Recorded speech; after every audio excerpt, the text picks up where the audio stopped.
Bonjour à tous, donc nous voici 5 jours après le début de l'incubation des œufs. Donc je vais vous montrer comment on différencie un œuf qui a été fécondé, dont le poussin se développe à 5 jours, et d'un œuf vide. Allez, c'est parti. Donc on va mirer les œufs. Alors j'ai de la chance, cette couveuse est équipée d'une LED. Après, pour regarder les œufs, vous pouvez très bien utiliser la lumière du portable ou une lampe de poche, hein, ça marche très bien. Je vais éteindre la lumière du garage pour pouvoir mieux regarder, et je vais attraper rapidement un œuf au hasard pour voir s'il est fécondé. Alors typiquement celui-là ne semble pas fécondé, en plus il a une jolie trace, je ne sais pas si vous la voyez ici, d'humidité. Donc avec cette trace là d'humidité, c'est développement de bactéries à l'intérieur de l'œuf, et du coup même s'il était fécondé, le poussin ne serait pas développé. Donc j'espère que tous les œufs sont pas comme ça. C'est des œufs que j'ai commandés sur internet. Donc voilà, c'est quitte au double sur internet. Soit vous tombez sur un éleveur consciencieux, soit pas trop. Je vais essayer un autre. J'espère qu'ils sont pas tous comme ça, parce qu'autrement on m'a trouvé ça va pas être top. Ah, ça c'est bien.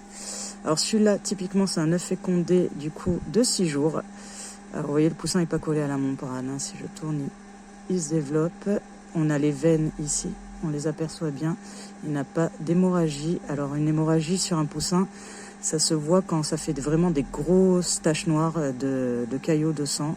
Et généralement, quand un poussin a ça dans l'œuf, soit il éclot pas, soit c'est une petite hémorragie, vous avez de la chance et il va quand même éclore.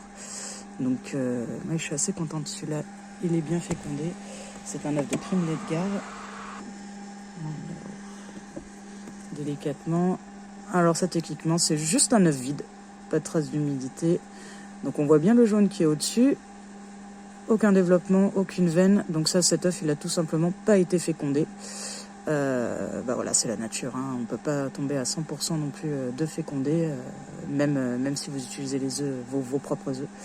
Ça arrive. Du coup, vu ces 3 œufs que j'ai testés, sujet sur les 12 que j'ai mis, 2, 4, 6, 8, 10, sur les 10 que j'ai mis, si j'ai 5 poussins, ça sera bien. Donc on verra ça, je vais re-regarder dans 5 jours, dans une petite semaine, 5-7 jours, voir s'il y a du développement. Et pour l'instant, on va laisser la couveuse faire son œuvre.